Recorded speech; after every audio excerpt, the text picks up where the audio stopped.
আসসালামু আলাইকুম। সম্মানিত দর্শক, আশা করি দেশের বর্তমানে পরিস্থিতিতে আপনারা সবাই ভালো আছেন। দেখুন, রাজনীতিতে যখন কোনো দীর্ঘ অধ্যায়ের আপাতত অবসান ঘটেছে বলে সবাই ধরে নেয়, ঠিক তখনই কিন্তু পর্দার আড়ালে প্রস্তুত হতে থাকে সম্পূর্ণ অপ্রত্যাশিত এবং সুদূর প্রসারী কোনো নতুন চাল। দক্ষিণ এশিয়ার উত্তপ্ত রাজনৈতিক আবহাওয়ার মধ্যে নয়াদিল্লির ফরেন কোরেসপন্ডেন্টস ক্লাবে আয়োজিত আওয়ামী লীগের আন্তর্জাতিক মিডিয়া ইভেন্টটি কেবল আসলে এক নির্বাসিত নেত্রীর খুব প্রকাশের মঞ্চ ছিল না, বরং প্রযুক্তি এবং দূরদর্শী রাজনৈতিক অভিজ্ঞতার এক অদ্ভুত রসায়ন ছিল। শেখ হাসিনা হয়তো ভিডিও কলে উপস্থিত না হয়ে তিনি দিল্লির গোপন স্থান থেকে অডিও কলে লাইভে সংযুক্ত হওয়া এবং তার পুত্র সজীব ওয়াজেদ জয়ের সেখানে সরাসরি লাইভে যুক্ত থেকে বিশ্ব মিডিয়ার মুখোমুখি হওয়ার যে ছক দেখা গেল, তার পেছনের মানসিক এবং একই সাথে কূটনৈতিক যে সমীকরণ, সেই সমীকরণটা আসলে কতটা গভীর। সুপ্রিয় দর্শক, আজকের এই যে বিশদ বিশ্লেষণ কিংবা আলোচনা, আমরা সেই নেপথ্য দৃশ্যপট, আন্তর্জাতিক পরাশক্তিগুলোর এখানে অবস্থান এবং সবচেয়ে বড় যে কথা বা প্রশ্ন, শেখ হাসিনার সেই প্রকম্পিত গলায় উচ্চারিত অবধারিত প্রত্যাবর্তনের মূল বার্তার এক পূর্ণাঙ্গ ব্যবচ্ছেদ করব। দেখুন, নয়াদিল্লির সেন্ট্রাল দিল্লির ফরেন কোরেসপন্ডেন্টস ক্লাব অব সাউথ এশিয়ার প্রেস কনফারেন্স হলটি সকাল থেকে কিন্তু বেশ জাঁকজমকপূর্ণ ছিল, যেখানে আন্তর্জাতিক গণমাধ্যমের ভাগা ভাগা সাংবাদিকদের উপস্থিতি এক থমথমে পরিবেশের জন্ম দিয়েছিল। এবং সবার দৃষ্টি যখন লাইভ স্ক্রিনের দিকে, ঠিক তখনই পর্দায় ফুটে উঠল এক অদ্ভুত দৃশ্যপট। একপাশে শেখ হাসিনা এবং অপর প্রান্তে মার্কিন যুক্তরাষ্ট্র থেকে ভার্চুয়ালি সংযুক্ত শেখ হাসিনা পুত্র সজীব ওয়াজেদ জয়। শেখ হাসিনার দীর্ঘ রাজনৈতিক অভিজ্ঞতা, প্রজ্ঞা এবং কণ্ঠস্বরের দৃঢ়তার পাশে জয়ের আধুনিক প্রযুক্তিগত উপস্থাপন বিশ্বজুড়ে থাকা কূটনৈতিক মহলকে এক স্পষ্ট রাজনৈতিক বার্তা পৌঁছে দিচ্ছে। কিন্তু আজকের এই পুরো প্রেস কনফারেন্সের সবচেয়ে আলোচিত এবং বিস্ফোরক দিকটি কিন্তু ছিল শেখ হাসিনার এক অনমনীয় এবং দ্বার্থহীন উক্তি, যা পুরো রাজনৈতিক যে সমীকরণ, সেই সমীকরণকে আমার দৃষ্টিতে রাতারাতি আমি বলবো পাল্টে দিয়েছে। দেখুন, তিনি যখন কথা বলতে শুরু করলেন, তখন তার কণ্ঠে কোনো দ্বিধা বা আত্মরক্ষার প্রয়াস ছিল না, বরং ছিল এক অগ্নিকন্যা সুলভ আত্মবিশ্বাস। প্রেস কনফারেন্সের এক পর্যায়ে তিনি যখন স্পষ্ট ভাষায় জানিয়ে দিলেন তিনি দেশে ফিরবেন, তার মানে তিনি ফিরবেনই, তখন পুরো মিলনায়তনে এক মুহূর্তের জন্য যেন পিনপন নীরবতা নেমে এলো। এটি আসলে আর কোনো রাজনীতিবিদদের কৌশলগত ফাঁকা বুলি বা কর্মী সমর্থকদের মন চাঙ্গা করার সাধারণ আশ্বাস ছিল না, বরং এটি ছিল এক নিশ্চিত প্রত্যাবর্তনের মহাসংকেত। এই একটি বাক্যেই তিনি আসলে প্রমাণ করে দিলেন যে তার এই দীর্ঘ রাজনৈতিক পথ চলায় নির্বাসন কেবলই একটা সাময়িক বিরতি, কোনোভাবেই শেষ দৃশ্য নয়। দেশে ফেরার এই স্পষ্ট এবং আপোষহীন অবস্থান এখন আর, আমি বলবো, কেবল মাঠের গুঞ্জনে সীমাবদ্ধ নেই, বরং তা বাংলাদেশে বিদ্যমান ক্ষমতার কাঠামোর যে ভিত্তি, সেই ভিত্তিটাকেই ভেতরে ভেতরে কিন্তু পুরোপুরিভাবে নড়িয়ে দিয়েছে। সুপ্রিয় দর্শক, শেখ হাসিনার এই সরাসরি এবং সুনির্দিষ্ট বার্তার পাশাপাশি সজীব ওয়াজেদ জয়ের ভূমিকাও কিন্তু ছিল অত্যন্ত সুপরিকল্পিত ও ধারালো। আন্তর্জাতিক সাংবাদিকদের তীক্ষ্ণ প্রশ্নগুলোর মুখোমুখি হয়ে জয় যেভাবে অর্থনৈতিক এবং রাজনৈতিক ডাটা তুলে ধরে সরকারের বিগত সময়গুলোর রূপরেখা এবং বর্তমান অস্থিরতার একটা তুলনামূলক চিত্র তুলে ধরলেন, তা বিশ্ব মিডিয়ার নজর কিন্তু কেড়েছে। শেখ হাসিনার নীতিগত ও মানসিক দৃঢ়তার সাথে জয়ের এই আধুনিক তথ্যভিত্তিক উপস্থাপনা দলের রাজনৈতিক ভবিষ্যৎ দিক নির্দেশনা, আমি বলবো, এখানে স্পষ্ট করে দিয়েছে।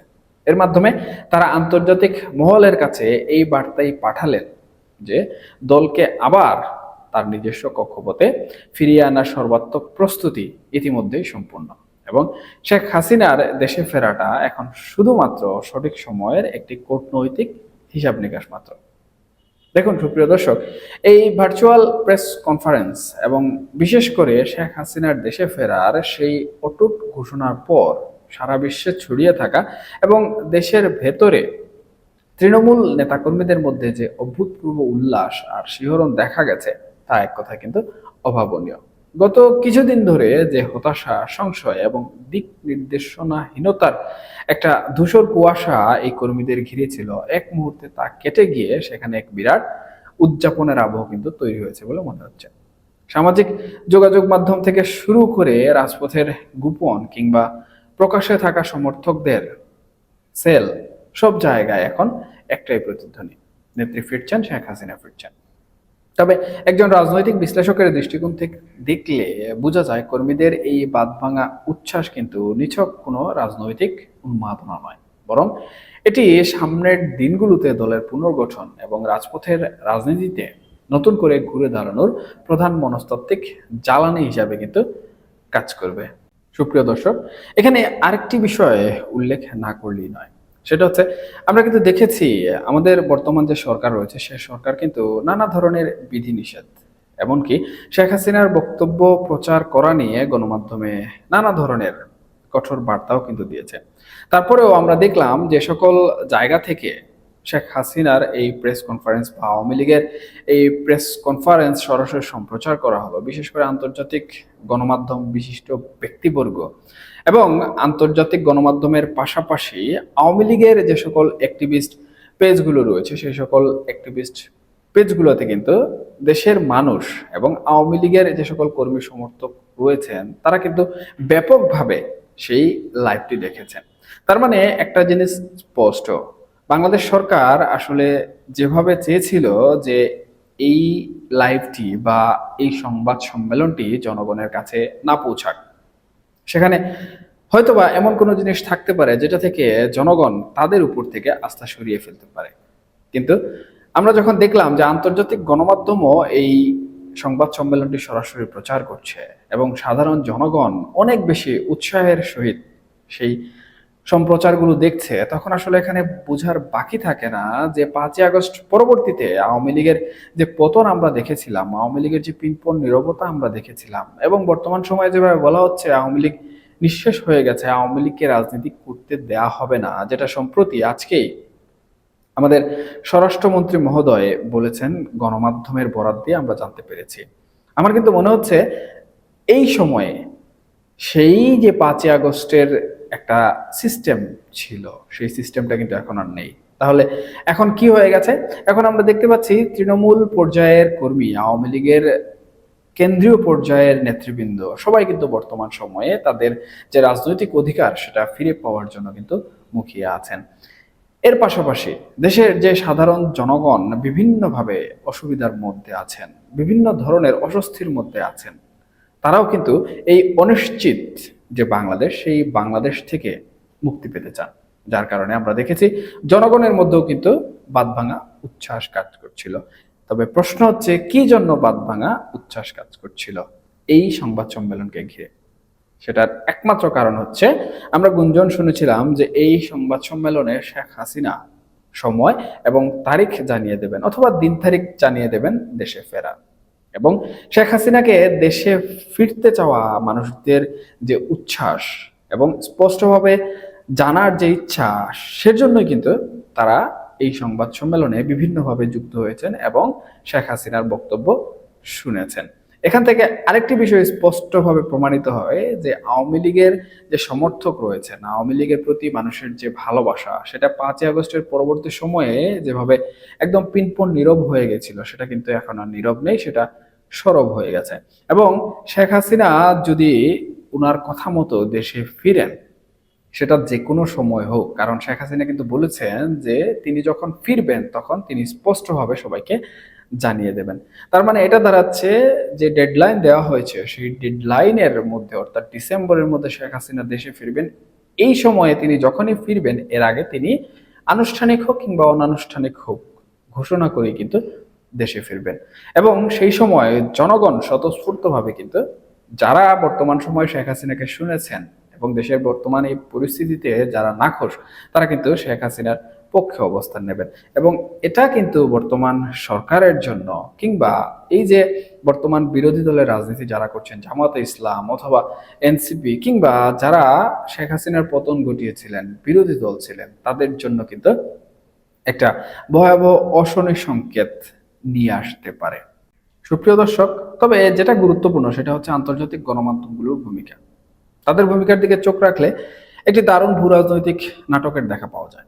রয়টার্স, বিবিসি, আল জাজিরা এবং আন্তর্জাতিক বার্তা সংস্থাগুলো যেভাবে আসলে শেখ হাসিনার এই নিশ্চিত প্রত্যাবর্তনের বক্তব্যকে স্পেশাল বুলেটিন ও প্রধান শিরোনাম বানালো, তাতে একটি বিষয় কিন্তু দিবালোকের মতো স্পষ্ট। সেটা হচ্ছে দক্ষিণ এশিয়ার স্থিতিশীলতার প্রশ্নে তাকে বাদ দিয়ে কোনো স্থায়ী রাজনৈতিক সমীকরণ কিন্তু সম্ভব নয়। তবে এই আন্তর্জাতিক কাভারেজের মাঝে সবচেয়ে চতুর কৌশলটি খেলেছে হোস্ট কান্ট্রি ভারত। ভারত সরকারের পররাষ্ট্র মন্ত্রণালয় খুব কৌশলে এটিকে একটি প্রাইভেট মিডিয়া ক্লাবের স্বাধীন আয়োজন বলে কিন্তু নিজেদের আনুষ্ঠানিকভাবে এখানে নিরপেক্ষ দেখানোর চেষ্টা করেছে। কিন্তু দিল্লির বুকেই এমন একটি হাই প্রোফাইল লাইভ ইভেন্ট পরিচালনা করা এবং সেখান থেকে শেখ হাসিনাকে নিজের দেশে ফেরার সুনির্দিষ্ট হুঙ্কার দেওয়ার সুযোগ তৈরি করে দেয়া, এটা কিন্তু যে গভীর কূটনৈতিক সায় রয়েছে সেই গভীর কূটনৈতিক সায় ছাড়া সম্ভব নয়। এবং এটা বুঝতে হলে আসলে কোনো বড় মাপের রাজনৈতিক বিশেষজ্ঞ বা বিশ্লেষক হওয়ারও কিন্তু প্রয়োজন নেই। একজন দার্শনিক কিংবা ইতিহাসবিদ হিসাবে যদি এই মুহূর্তটিকে আমরা একটু ভালো করে ব্যবচ্ছেদ করি, তবে দেখা যাবে ক্ষমতার রাজপ্রাসাদ থেকে দূরে থাকা নেতারা যখন বলেন তারা ফিরবেন, তখন ইতিহাস কিন্তু দুটি পথ গ্রহণ করে। হয় তা কেবল অনুভূতির খাতায় জমা হয়, না হয় তা এক মহা বিপ্লবের সূচনা করে। শেখ হাসিনার ক্ষেত্রে এই ফেরাটা কেবল একজন ব্যক্তির প্রত্যাবর্তন নয়, বরং এটি দেশের সামগ্রিক রাজনৈতিক মেরুকরণ, আইনি জটিলতা এবং আন্তর্জাতিক ক্ষমতার দ্বন্দ্বের সাথে সরাসরি সম্পর্কিত। তার এই ঘোষণা বিরোধী রাজনৈতিক শিবিরের মনে যে গভীর উদ্বেগের জট পাকিয়ে দিয়েছে, তা কিন্তু তাদের পরবর্তী রাজনৈতিক যে পদক্ষেপগুলো আসবে সেই পদক্ষেপগুলোতেই স্পষ্টভাবে ফুটে উঠবে। কারণ স্ক্রিনের ওপাশ থেকে ভেসে আসা একটা সুনির্দিষ্ট বাক্যই আমি মনে করি পুরো দেশের রাজনীতিকে আবারও দুই মেরুতে বিভক্ত করে ফেলার অবশ্যই ক্ষমতা রাখে। সুপ্রিয় দর্শক, সূচনার সেই গভীর প্রশ্নের কাছে যদি আবার আমরা ফিরে যাই, শেখ হাসিনার এই দেশে ফিরবো মানে ফিরবই বার্তা কি শুধুই এক নির্বাসিত নেত্রীর ক্ষোভ, নাকি এক অমুক রাজনৈতিক বাস্তবতার বার্তা? উত্তরটা আসলে আজ আর খুব জটিল নেই। সজীবদের জয়কে সাথে নিয়ে করা এই ডিজিটাল প্রেস কনফারেন্স এবং তার আত্মবিশ্বাসী উচ্চারণ এখানে প্রমাণ করে দিল রাজনীতিতে সাময়িক বিদায় কখনোই আসলে চূড়ান্ত পরিণতি নয় এবং হতে পারেও না। শেখ হাসিনার এই নিশ্চিত প্রত্যাবর্তনের সংকেত কেবল নেতাকর্মীদের চাঙ্গা করার কৌশল অতিক্রম করে এখন কিন্তু এক বিরাট ভূ রাজনৈতিক ঝড়ের পূর্বাভাস পরিণত হয়েছে, যার আঘাত কোথায় এবং কিভাবে লাগবে তা দেখার জন্য এখন আন্তর্জাতিক কূটনৈতিক টেবিল থেকে শুরু করে বাংলাদেশের তৃণমূল রাজনীতি পর্যন্ত চরম উত্তেজনায় প্রহর গুনছে। এখনকার মতো এ পর্যন্তই। সবাই ভালো থাকবেন, সুস্থ থাকবেন, অবশ্যই অবশ্যই নিরাপদে থাকবেন। দেখা হবে পরবর্তী কোনো বিষয়ে, পরবর্তী কোনো আলোচনায়। ধন্যবাদ সবাইকে। আল্লাহ হাফেজ।